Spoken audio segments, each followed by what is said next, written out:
Hello there, welcome to my YouTube channel. So today I'll be explaining you in detail about something which is very important for us coders to ace our interviews.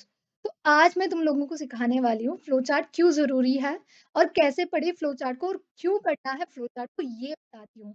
कैसे पढ़ना है flow chart को मैं शायद next video में बताती हूँ, लेकिन इस वीडियो में क्यों पढ़ना है फ्लो चार्ट, कहाँ पे यूज़ होगा flow chart, I will be explaining you in detail about all these things. अभी मैं एक एग्जांपल लूँगी डे टू डे टास्क के बारे में। डे टू डे टास्क जब कॉम्प्लेक्सिटी बढ़ता जाता है डे टू डे टास्क के, तो हम लोग क्या करते जाएँगे, प्रोक्रेस्टिनेट करते जाएँगे, बोलेंगे कल करेंगे इस टास्क को या फिर परसों करेंगे इस टास्क को। और टास्क आज करना था उसको 1 महीने के बाद भी तुम लोग नहीं कर पाओगे। इसे कहते हैं प्रोक्रेस्टिनेशन। ऑब्वियसली व्हेन कॉम्प्लेक्सिटी इंक्रीज़ेस जो तुम लोगों का मूड था काम करने का वो कम होता जाता है। लेकिन अगर वही कॉम्प्लेक्सिटी वाले टास्क को तुम लोग ने ब्रेक डाउन कर लिया तो ईज़ी हो जाता है। और कैसे करते हो इसको डे टू डे लाइफ में? हम करते हैं using to do list, right? You might have had experience with this. To do list में क्या करते हो तुम लोग बेसिकली?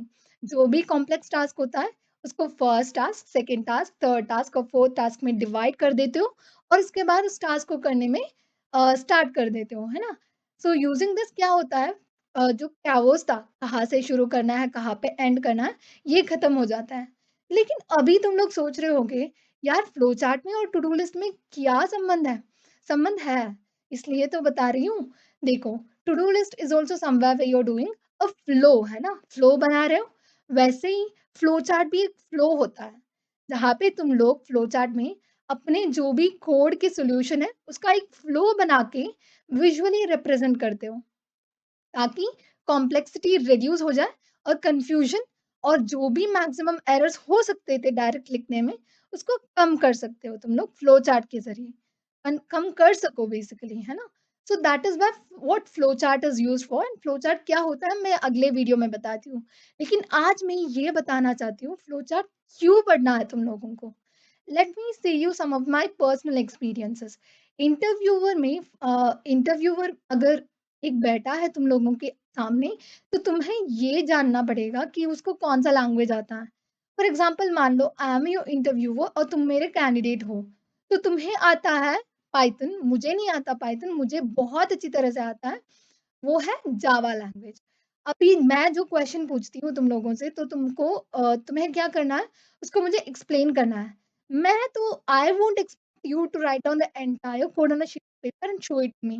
मैं क्या एक्सपेक्ट करती हूँ तुम लोग मुझे लॉजिक बताओ जो तुम लोग यूज़ करोगे उस क्वेश्चन को सॉल्व करने में, है ना? This is what I would expect as an interviewer. तो मैं क्या करूँगी, मैं एक क्वेश्चन पूछने के बाद तुम लोग कैसे आंसर दोगे ये देखूँगी पहले तो।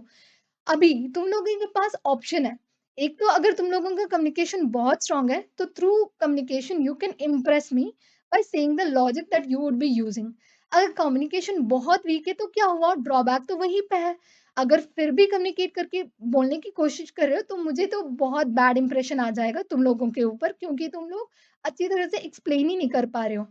So that is when flow chart comes into picture. अब पता है बाकी सारे मेथड्स हैं जैसे कि सूडो कोड है, एल्गोरिथम्स हैं, लेकिन अगर तुम लोगों का कम्युनिकेशन स्ट्रॉन्ग नहीं है, वोकैब्युलरी स्ट्रॉन्ग नहीं है, तो क्या लिख के समझाओगे इंटरव्यूअर को, है ना? So that is when flow chart comes into picture. Flow chart के ज़रिए क्या कर सकते हो, जो कंपोनेंट्स होते हैं फ्लो चार्ट में मतलब डायगोनल सॉरी जो डायमंड का जो शेप होता है या फिर जो रेक्टेंगल पैरेललोग्राम का शेप होता है, इसको यूज़ करके तुम लोग क्या कर सकते हो, एक फ्लो बना सकते हो, है ना? फ्लो के ज़रिए तुम लोग इंटरव्यूअर को ईज़िली अपनी जो कोड के लॉजिक है, ईज़िली समझा सकते हो। So that is why I से लर्न फ्लो चार्ट। तो अभी इसके ज़रिए क्या होगा, इंटरव्यूअर को एक बहुत अच्छा इंप्रेशन आ जाएगा तुम लोगों के ऊपर, ये समझ के कि इस बंदे को तो बहुत अच्छी तरह से एक्सप्लेन करना आता है, so let me select him for the next round.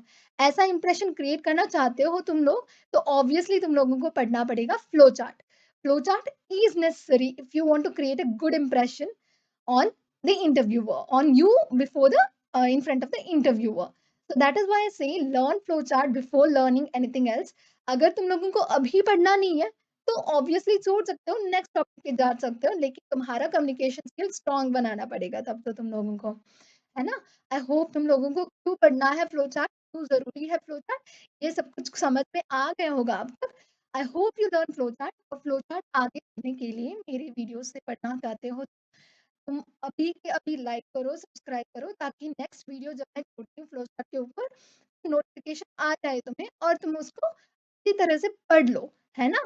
तो all the best for your learning, keep coding and do well. All the best. Thank you.